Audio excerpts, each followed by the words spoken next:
The offense of, permit me, distinguished audience, to begin by stating a truth many are afraid to confront. Evil is not an abstract force. It is incarnated in people.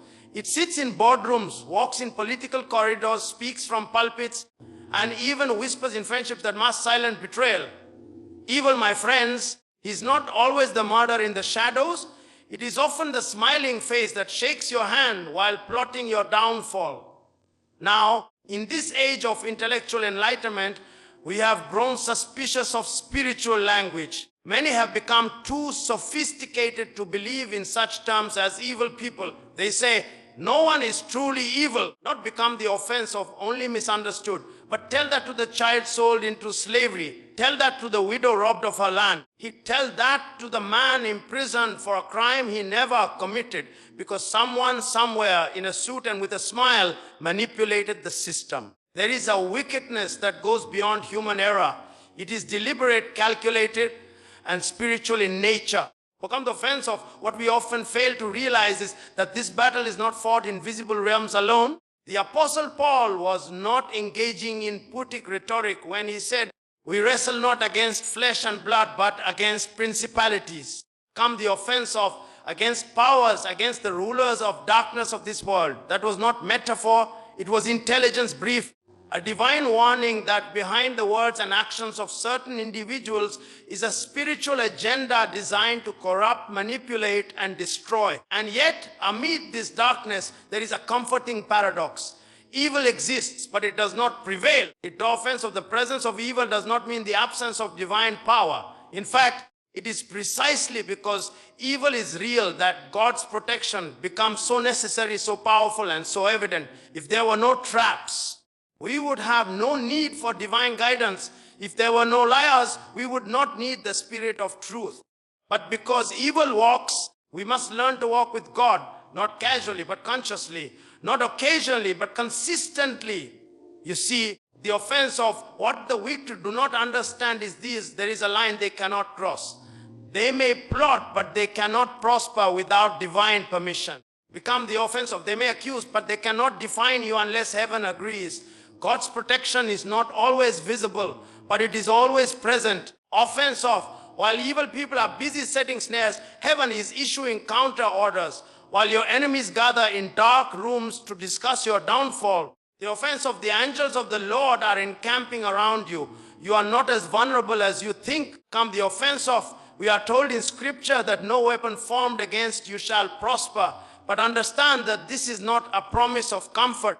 It is a declaration of conflict. Weapons will form, people will gather, tongues will rise, betrayal will come, but it will not prosper. It may shake you, but it will not break you. It may slow you, but it will not stop you. And that, my friends, is divine protection, not the absence of battle, but the assurance of victory. Philosophically speaking, one might ask, gee, why would a good God allow people to thrive, even momentarily? The answer is layered. Sometimes it is to expose what lies hidden. Sometimes it is to reveal who you truly are under pressure. And sometimes it is to set the stage for a greater victory that could not come any other way. Just as Judas had to sit at the table for the cross to become possible, some enemies are allowed for a season so that purpose may be fulfilled. It is not because God is asleep, but because God is strategic. His silence is not absence, it is surveillance. Psychologically, we must also be aware of how evil operates. It is rarely loud, it is subtle, it gaslights, it manipulates perception, it plays the long game. And if we are not spiritually grounded, we may fall prey, not because we were weak, but because we were unaware. Come the offense of thy discernment is the highest form of protection. It is not enough to see, you must see through. It is not enough to hear, you must hear beneath. And that requires walking closely with the one who sees the heart while man only sees appearances. You may wonder, the offense of, why do some good people suffer at the hands of evil ones? Let us be clear, protection does not always mean escape. Sometimes God allows you to go through fire not to burn you, but to burn away what cannot follow you into your next season. Become the offense of, he allowed Dan in the lion's den, not to punish, but to prove. He permitted Joseph in the pit, not to destroy, but to develop. And even Christ himself had to face the cross, because resurrection is only meaningful when preceded by unjust death. And so I tell you this, do not be afraid of evil people. Be aware of them, but do not be afraid, because they are not in control. God is. They may be loud, but God is sovereign. They may seem ahead, but God is eternal. There is a timing to justice, a rhythm to vindication. And when God moves, no evil can withstand his hand. There is a misconception we must confront, a dangerous assumption that God's protection will always feel pleasant, immediate, and easily recognizable. But protection, real protection, is often uncomfortable. It does not always come dressed in shining armor. Sometimes it looks like rejection, like delay, like isolation. And when you are in that season where nothing seems to move, no one seems to understand, and doors keep closing, you must ask yourself, what if this is not punishment but preservation? We live in a world obsessed with visibility, with validation, with movement. The world tells you that if you are not being seen, you are being overlooked. If you are not being promoted, you are being forgotten. But God operates by a higher logic. Heaven's algorithm is not based on likes or followers. It is based on timing, purpose, and divine protection. And sometimes the very thing that frustrates you is the thing that is saving you. Let us reason together. Why would a God who sees all, knows all, and controls all delay your breakthrough? Why would he allow your name to be hidden when your heart is ready? The answer, my friends, lies in the wisdom of divine restraint. Some breakthroughs, if given prematurely, would become breakdowns. Some platforms, if accessed too soon, would expose you to attacks you're not yet equipped to handle. Some people you thought you needed were actually carrying poison, and God, in his mercy, withheld you from their presence, not to deprive you, but to protect you. You must understand this. Not every invitation is divine. Not every open door leads to destiny. The devil too opens doors. Evil people often use opportunity as a snare. They offer what appears good but is laced with hidden intentions. And this is where many fall, not because they were evil, but because they were eager to arrive, eager to be seen, eager to escape waiting. But God, in his love, slows us down, not to deny us, but to prepare us. This is what I call the discipline of divine delay. It is not easy. It requires maturity to interpret rejection as protection. It takes spiritual eyes to see that being denied access to one room might be the very reason you survive. Some of you are grieving over the job you didn't get, the relationship that ended, the network that excluded you, without realizing those were the very things that would have contaminated your calling. And so, instead of crying over what didn't happen, begin to thank God for the disasters you never saw, for the betrayals he blocked, for the traps you never had to step into, because he hid you in plain sight. Philosophically speaking, there is a difference between being invisible and being hidden. To be invisible is to be unseen due to lack of substance. But to be hidden is to be preserved for a strategic unveiling. There is intention in God's hiding. He covers you like a seed, buried, not forgotten, protected, not rejected. Being underground is uncomfortable, but it is also essential. Because before any seed can bear fruit, it must be hidden, broken, and rooted. The process is protection. And so, when people walk away from you without reason, when the deal falls through at the last moment, when the phone goes silent, do not rush to call it failure. Ask instead, what is God protecting me from? Could it be that he is shielding you from alliances that would cost you your peace? Could it be that if you got what you wanted, you would no longer want what God desires? Let us remember the story of Moses, hidden in a basket, floating down a river away from the eyes of Pharaoh who sought his life. At that moment, it may have looked like abandonment, but it was divine strategy. The same Moses who was hidden in infancy became the one to confront Pharaoh face to face. God does not just protect you from evil people. He sometimes protects evil people from you until you are ready. There is a time to confront and a time to be concealed. Wisdom is knowing the difference. Psychologically, This divine hiding tests your identity. Can you still believe in your calling when no one is applauding? Can you still prepare in private when there is no confirmation in public? That is the proving ground of the chosen. God is not just shielding you from external attacks. He is forming you internally. He is building stamina, discernment, character.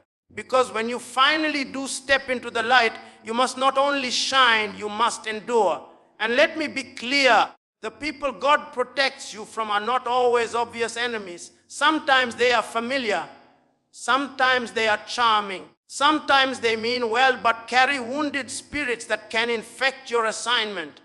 This is why spiritual sensitivity is critical. You must not only pray for what to walk into, you must pray for what to walk away from. And if you don't have the strength to walk, pray for the grace to be pulled out, because sometimes the exit is the answer. This understanding must transform the way we interpret silence, delay, and closed doors. They are not signs of defeat. They are often signs of divine direction. You are not stuck. You are being stationed. You are not late. You are being aligned. And when the time is right, when the environment is safe, when the assignment is ready, God will not only reveal you, He will vindicate you. So let us not despise the seasons where God hides us.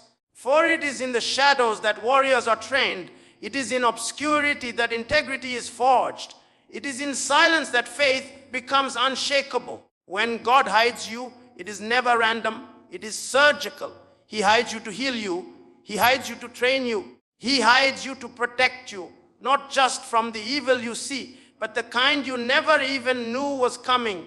Let us now come to a truth that history, scripture, and life itself refuse to keep silent. The tables always turn, not by coincidence, not by human manipulation, but by the sovereign hand of a God who watches in silence until the time for action arrives. And when He moves, no amount of slander, betrayal, manipulation, or sabotage can stop what He has ordained. You must understand, evil people do not just attack randomly. Their methods are intentional. They often target the very thing God intends to use. They see potential, and because they do not understand it, they try to destroy it. Their hatred is not always personal. It is prophetic. They are responding to the echo of your destiny. And that is why the most attacked people are often the most anointed. The most lied on are often the most purposed. The enemy does not fight what is useless. He fights what is dangerous to darkness. Now, there is a mystery here. Why does God allow His chosen ones to suffer at the hands of the wicked? Why allow evil people to rise against those whose only crime was to obey Him? The answer is layered, but at its core, it is because vindication is more powerful than vengeance. God is not merely interested in protecting you from harm. He wants to prepare a table before you in the presence of your enemies. Not their absence, their presence. He wants those who mocked you to witness your rise. He wants those who lied on you to choke on their own silence. This is divine justice, not through retaliation, but through elevation. We see this pattern unfold throughout history. Joseph was betrayed by his brothers, sold into slavery, and forgotten in a prison. But when the time came, when the process had refined him and the pain had matured him, he was elevated to a position of authority that even his enemies had to bow to. He did not seek revenge. He became their provider. That is what God does. He takes what was meant to destroy you and uses it to define you. The pit was real, but so was the palace. Let us consider David, hunted like an animal by Saul. Despite his loyalty, he was anointed but rejected, called but pursued.